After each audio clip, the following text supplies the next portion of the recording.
Hello guys and welcome to the channel. Today I'm going to show you how you can customize watermark on your photos in the NOKIA G42. So in the first step, open the camera app, then tap on the arrow icon and select the gear icon to open the settings. Now slide down, give me a second. Now slide down and tap on the watermark. As you can see, there you have a few options to edit and the preview. So if you want to enter your own text here, tap on the personalize message, type it by the keyboard and click on the OK to save it.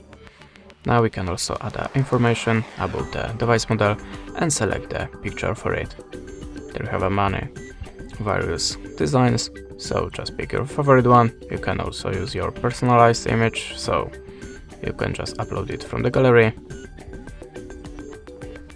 And that's it. Now just go back to the camera, take your photo and customize the watermark should appear in the left bottom corner. And this is how it works. Thanks for watching, leave us a like or a comment and goodbye.